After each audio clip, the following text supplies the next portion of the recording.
Di kantor ini, dia hanyalah anak magang. Diam, sederhana, dan selalu mengalah.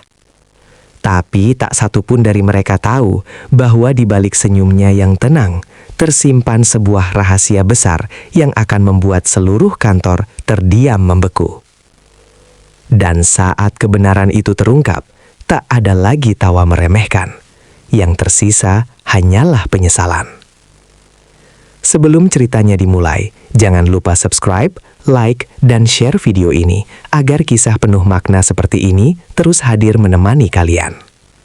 Dan setelah menonton, tuliskan pendapat kalian di kolom komentar, karena setiap cerita selalu punya makna berbeda bagi setiap hati. Pagi itu, Alina berdiri sejenak di depan gedung tinggi berlapis kaca, menarik napas panjang sebelum melangkah masuk. Udara dingin dari pendingin ruangan langsung menyambut tubuhnya, seolah mengingatkan bahwa dunia di dalam sana tidak pernah ramah bagi orang sepertinya. Dengan tas sederhana yang mulai pudar warnanya, ia melangkah perlahan, menundukkan kepala, mencoba menyembunyikan gugup yang berdesir di dadanya. Bismillah, bisiknya lirih. Ini bukan hari pertama ia magang, tapi setiap hari rasanya selalu seperti hari pertama, penuh rasa takut, canggung, dan harapan yang bercampur jadi satu. Di balik pintu kaca itu, Alina tahu, ia bukan siapa-siapa. Hanya anak magang yang keberadaannya sering dilupakan, kecuali saat dibutuhkan untuk disalahkan. Belum sempat duduk, suara tajam sudah memanggilnya. "Alina?" Seorang senior melemparkan setumpuk map ke mejanya tanpa menatap wajahnya. "Fotokopi semua ini. Jangan sampai salah. Kalau ada satu lembar saja keliru, kamu yang tanggung jawab." Alina mengangguk cepat. "Iya kak, saya kerjakan sekarang." Tangannya gemetar saat meraih map-map itu. Ia ingin bertanya, ingin menjelaskan bahwa tugas itu bukan bagian dari pekerjaannya hari ini. Tapi lidahnya keluh. Ia sudah terlalu sering belajar bahwa membantah hanya akan membuat segalanya lebih buruk. Saat ia berjalan menuju mesin fotokopi, terdengar tawa kecil di belakangnya.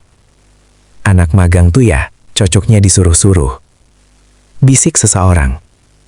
Cukup pelan untuk pura-pura tak disengaja, tapi cukup jelas untuk menyakiti. Sudut ruangan, Alina berdiri sendirian, ditemani suara mesin fotokopi yang berdetak monoton, seirama dengan degup jantungnya. Bisikan-bisikan kembali terdengar. "Lihat tuh, sok rajin, pasti cari perhatian." Alina memejamkan mata sesaat. "Sabar, sedikit lagi," gumamnya dalam hati. Ia menahan air mata yang mulai menggenang. Bukan karena lemah, tapi karena lelah, harus terus berpura-pura kuat. Tak ada yang tahu betapa setiap kata meremehkan itu menumpuk pelan di dadanya, menjadi beban yang kian hari kian berat. Namun Alina memilih diam. Ia percaya, diamnya bukan kekalahan, melainkan cara bertahan di tengah dunia yang terlalu bising untuk mendengar suara orang kecil. Kesalahan kecil terjadi siang itu. Sebuah dokumen salah cetak, padahal bukan Alina yang mengerjakannya. Namun seperti biasa, semua mata langsung tertuju padanya. "Kamu gimana sih kerja?" Suara atasan itu meninggi. "Makanya kalau nggak sanggup, bilang, jangan bawa masalah ke tim." Alina berdiri kaku. "Maaf pak, saya akan perbaiki," katanya pelan. Tak ada yang peduli pada kebenaran. Tak ada yang mau tahu siapa sebenarnya yang salah. Di hadapan mereka, Alina hanyalah nama yang mudah ditunjuk. Dadanya sesak, tapi ia menunduk hormat. Ia belajar satu hal di tempat itu. Yang paling lemah bukan yang salah, melainkan yang paling mudah disalahkan. Malamnya, di kamar kos sempit yang hanya diterangi lampu redup, Alina duduk di tepi kasur, menatap kosong ke dinding yang mulai mengelupas. Air matanya akhirnya jatuh tanpa suara. "Capek ya, tapi jangan menyerah," katanya pada bayangannya sendiri di cermin kecil. Ia mengusap wajah, mencoba tersenyum meski hati perih. Di dalam kesunyian itu, ia teringat pesan seseorang. "Kalau kamu lelah, sandarkan semuanya pada Tuhan. Dan kalau kamu diperlakukan tidak adil, percayalah, suatu hari kebenaran akan berdiri sendiri. Alina mengangguk pelan. Ia memilih bertahan, bukan karena tak punya pilihan, tetapi karena ia percaya kesabaran hari ini sedang menyiapkan kejutan besar untuk esok hari. Pagi berikutnya, suasana kantor terasa berbeda. Udara seakan lebih berat. Langkah para karyawan terdengar lebih cepat dari biasanya.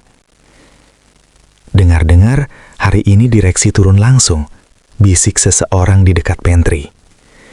Nama itu beredar cepat, membuat wajah-wajah yang biasanya santai mendadak tegang. Alina mendengar semuanya sambil menuang air panas ke gelas kopinya. Tangannya sedikit bergetar. Ia tak tahu kenapa, tapi ada perasaan asing menyusup ke dadanya, antara cemas dan harap. Tenang saja Alina, fokus kerja, katanya pada diri sendiri, berusaha menepis pikiran yang berkelebat tanpa arah. Tak lama kemudian, seorang senior menghampirinya dengan wajah masam. "Kamu, rapikan ruang meeting lantai atas. Cepat!" perintahnya. Alina mengangguk lagi, kebiasaan yang sudah melekat. "Baik, Kak." Saat ia menyapu meja dan menyusun kursi, pikirannya melayang. Ia teringat betapa sering ia disuruh saat yang lain menghindar. "Kenapa selalu aku?" gumamnya pelan. Tapi, pertanyaan itu selalu berakhir tanpa jawaban. Yang ada hanya kewajiban untuk tetap tersenyum dan bekerja. Pintu lift berbunyi. Langkah sepatu formal terdengar mantap di lorong. Semua orang spontan berdiri tegak. CEO datang, bisik seseorang nyaris tanpa suara. Alina menunduk, berdiri di sisi ruangan sambil membawa map. Ia tak berani mengangkat kepala. Namun entah kenapa, ia bisa merasakan tatapan itu. Tenang, dalam, dan berbeda dari tatapan lain yang biasa ia terima. Dadanya berdegup kencang, seolah ada sesuatu yang akan terjadi. Sesuatu yang tak bisa ia jelaskan dengan kata-kata. Pria itu berhenti tepat di hadapannya. "Kamu kelihatan pucat," katanya lembut. Cukup pelan, tapi jelas. Alina terkejut.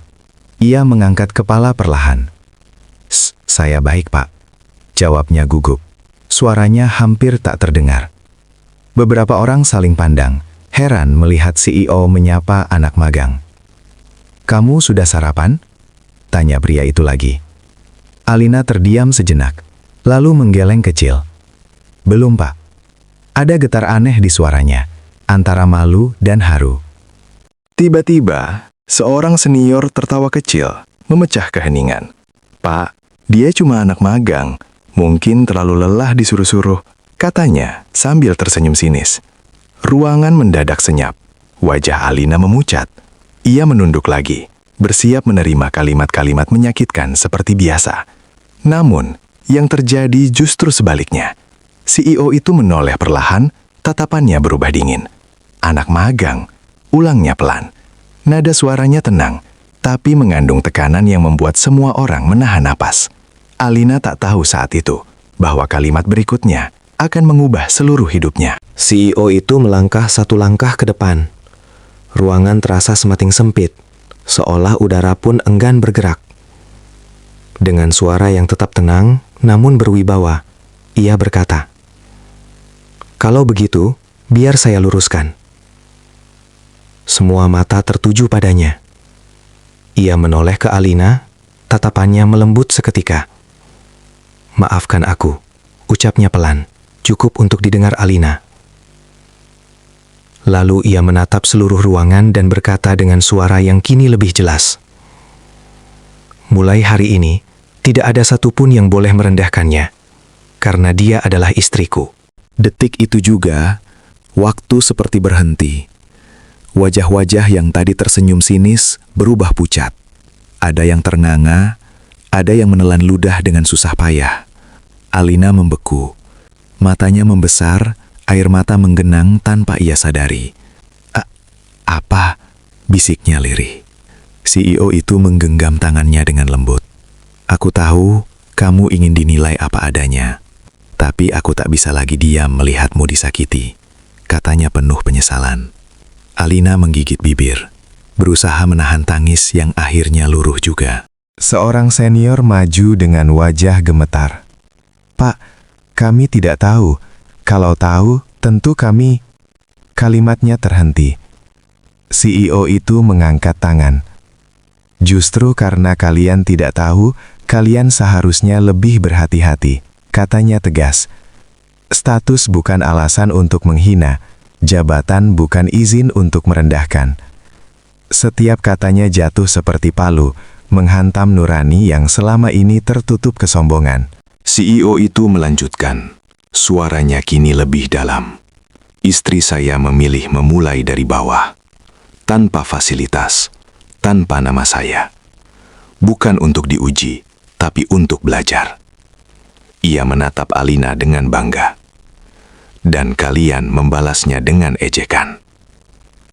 Tak satu pun berani menyela. Beberapa menunduk. Ada yang mengusap keringat dingin. Alina berdiri kaku.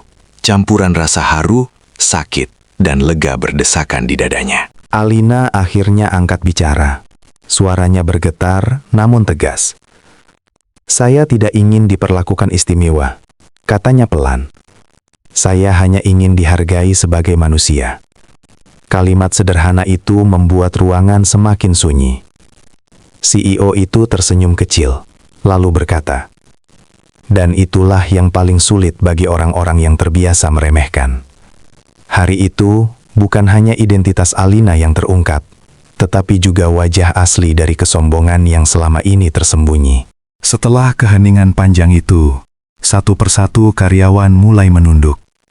Ada yang menarik napas berat. Ada pula yang mengusap wajahnya dengan gugup. Seorang senior mendekat perlahan. "Alina, kami minta maaf." Ucapnya lirih, nyaris nerbisik.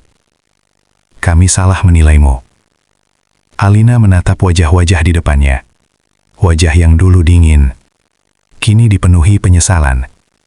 Dadanya masih sesak, tapi ia mengangguk kecil. "Terima kasih sudah jujur." Jawabnya pelan, bukan sebagai pemenang, tapi sebagai manusia yang ingin berdamai. Hari-hari berikutnya, suasana kantor berubah. Tidak ada lagi perintah dengan nada tinggi, tidak ada sindiran di balik tawa. Alina tetap datang lebih pagi dan pulang terakhir, tapi kini dengan hati yang lebih ringan. "Butuh bantuan?" tanya seorang rekan yang dulu sering diam. Alina tersenyum. "Boleh," jawabnya singkat. Senyum itu bukan balasan atas perlakuan baik, melainkan cermin dari hatinya yang tak ingin menyimpan dendam. Suatu sore, di luar gedung, CEO itu menunggu Alina. Matahari tenggelam perlahan, mewarnai langit dengan jinnya lembut. "Kamu marah?" tanyanya hati-hati. Alina menggeleng. "Aku hanya lelah," jawabnya jujur. Ia menatap suaminya, matanya berkaca-kaca. "Tapi terima kasih, karena akhirnya aku tak harus berjuang sendirian." Pria itu tersenyum dan menggenggam tangannya lebih erat. Alina belajar satu hal penting. Kesabaran memang sering disalahpahami sebagai kelemahan. Padahal, di balik diamnya, ada kekuatan yang sedang dipupuk Tuhan. Ia tidak membalas luka dengan luka. Ia memilih tetap rendah hati, karena ia tahu, harga diri tidak lahir dari jabatan, melainkan dari cara memperlakukan sesama. Dan kisah Alina pun menjadi pengingat bagi siapapun yang mendengarnya. Jangan pernah meremehkan seseorang hanya karena ia berada di bawah hari ini. Sebab bisa jadi, ia sedang belajar terbang dengan sayap kesabaran. Dan ketika waktunya tiba, kebenaran akan berdiri tegak tanpa perlu berteriak. Diam, namun mengguncang hati.